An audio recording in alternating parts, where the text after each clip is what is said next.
follow-up question kay Ginoong Guteza. Paano niyo po nalaman na bahay yun ni Michael Yang? Kasi dati po, may mga security po na kasama na ko na dati is doon po yung bahay ni Michael Yang eh. Mga security na dati niyong kasama na nung panahong iyon ay security ni Michael Yang, nung panahong bahay niya yon. Yes, Your Honor. Okay, salamat po, Ginoong Guteza. Ngayon, Mr. Chair, narinig natin kanina yung testimonya ni Yusek Bernardo na Yusek for Regional Operations for Visayas NCR and Region 4B. So, hindi na po nakakagulat kung yung modus operandi nila sa Bulacan ay ginagawa rin sa ibang lugar na sakop niya. So, tuloy ko po yung pagtatanong tungkol sa ghost projects dito sa NCR, particular sa Quezon City. Mabuti pong marinig mula sa DPWH na inaaksyonan na rin ng department ang mga opisyal nito sa ibang lugar. Kasama sina NCR Regional Director Gerard Opulencia at sina QC District Engineers Johnny Protesta at Arturo Gonzales.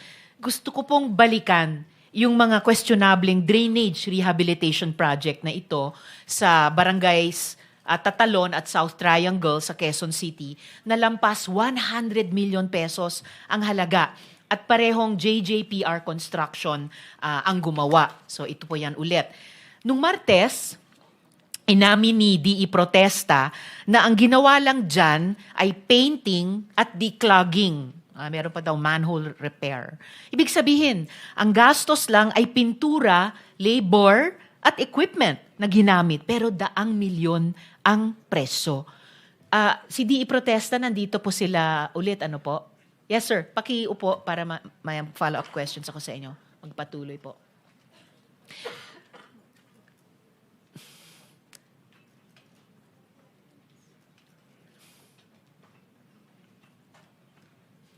Okay, so DE Protesta. Sumangguni po kami sa QC City Engineering Office. Alam niyo po ba na ginagawa na ng LGU yung declogging ng drainage sa buong Quezon City? Yes or no lang po? No po. No! Wow, unbelievable. Sa katunayan, DE Protesta, sa estima nila ng QC City Engineering Office, 20 million pesos lang ang ginagastos nila para sa declogging, para sa lahat. Lahat ng mga distrito sa QC sa buong taon. Hindi minsan. Magtataka ka talaga tuloy paano inabot ng 110 million itong dalawang proyektong ito. Di Protesta, nasa na po yung program of works para sa mga proyektong yan? Kasi hiningi po sa inyo tapos wala kayong maibigay noon. Dala po namin ngayon, Madam Chair. Paki-submit po sa aming komite sa pamamagitan ng aming chair. Dahil Yes, palagay ko mapapatunayan yung totoo yung sinabi ng QC City Engineering Office at mapapasinungalingan yung sinabi mo sa amin. Pakisumite po yan sa komite ngayon within this hearing. Dala ko po. DE Protesta, sabi rin po ng QC City Engineering Office, pag sinabing rehabilitation of drainage, ang ibig sabihin ay huhukayin ang lupa, mag-i-install ng tosang o yung reinforced concrete pipes at saka ire-restore ang semento. Ang ganyang project, nasa 20 million pesos ang halaga, pero halos buong budget ay nasa tosang at groundworks. Kayo nga po yung nagsabi noon na wala kayong ganyang ginawa. So, kaya nyo bang harapin ulit ngayon ang Blue Ribbon Committee at sabihin sa amin, mata sa mata, DE Protesta, na walang mali sa proyektong yan? Actually, nabanggit ko nga po nung last hearing po na may dupa naman po yan, may plano rin po. Isasubmit naman po namin sa inyo. Actually, nandyan na po ngayon. Yung para pwede naman po ma-review. Nandyan din po attach yung mga accomplishment.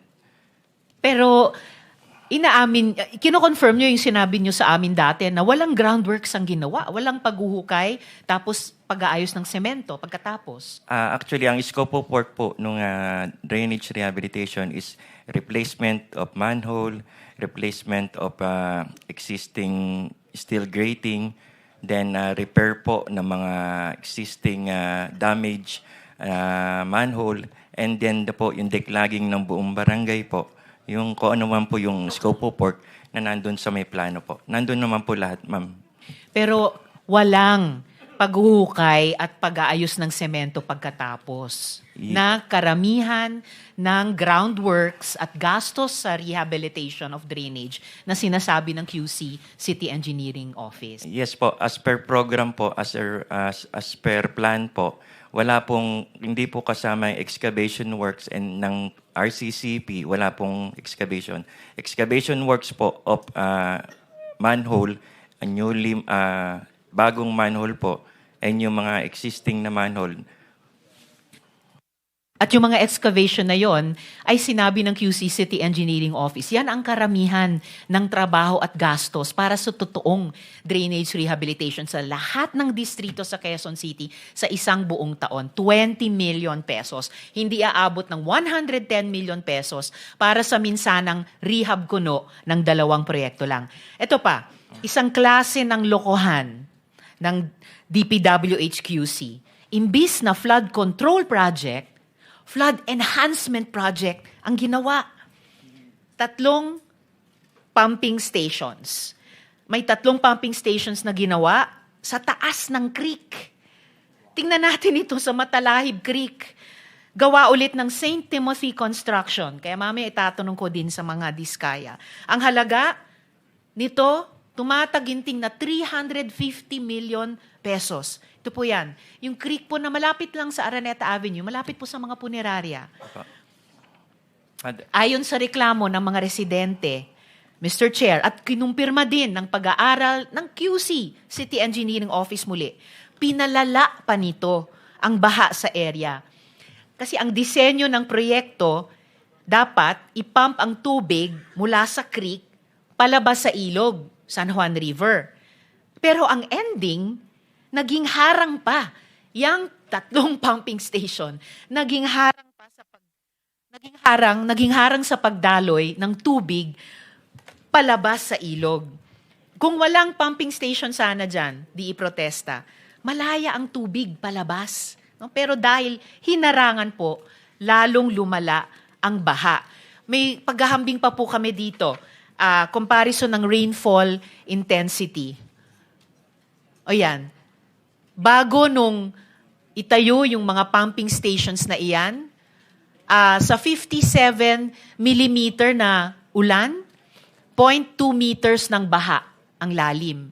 Pagkatapos ng 3 pumping stations na yan, sa 19 millimeters lamang na ulan, 4 o 3, isang kapat o isang katlo lamang, 1.50 meters. Halos times 10. So bago ang proyekto, kahit malakas ang ulan, konti lang ang baha sa lugar. Pero pagkatapos ng proyekto, 1/3 ang lakas ng ulan, pero times 20 ang taas ng baha. Pinalala ang baha sa Araneta Avenue at umabot pa ngayon hanggang pa sa Banawe. Nangurakot na nga sa proyekto, gaya ng pinatutunayan nung sinabi ng QC City Engineering Office sa amin, pinala pa ang perwisyo sa tao at ang contractor niyan walang iba kundi ang St. Timothy.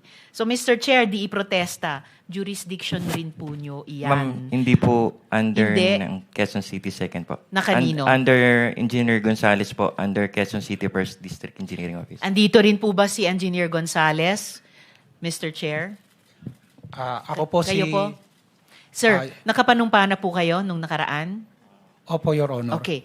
So jurisdiction nyo itong 3 pumping station, Yung isa lang po ang Yung isa. aming in-implement yan, yung Matalahib Pumping Matalahib. Station. Sino po ang may jurisdiction dun sa 2 pa? Yung 2 po ay Senator Risa, just to remind you, Yes, Mr. Chair. tapos na pulo pala yung ano niya. Pero sige lang, we'll give you an extra 1 minute. 1 minute more. Salamat, Mr. Chair. Yes, Engineer yung Gonzales. 2 po ay sa Engineer Gonzales. aming regional office po, NCR. All right. Nandito rin si NC Regional Director. Upo ulit dito. Andito ba siya? Well, absent nung nakaraang hearing, pero ang sabi sa amin, darating sila ngayon. Andito po ba sila? NCR? Parang hindi ko po nakita. Okay, Your Honor. para dun sa Matatalahib, kayo rin nag-approve ba niyan? Kami Yes or po, no? kami po yung nag-implement. ang Quezon City First District Engineer. Kayo Office po. nag-implement. Kayo rin po, Sir Gonzales, ang nag-aproba. Tama po ba? Paano po, Your Honor, yung nag-aproba? Sir naman, napakasimpleng salita. Nasa ilalim ng jurisdiction nyo yung pumping station sa Opo, Matalayog kasi Creek. po, Engineer Gonzales. Madam po, kasi ganito po. Ito po ay sinumulan noong July 2024. Ito pong proyekto na ito. At ako po ay na-designate as District Engineer ng Quezon City First nung pong September 2024. So sino po yung district engineer nung July 2024 at nag-approve sa Matalahib Creek Pumping Station?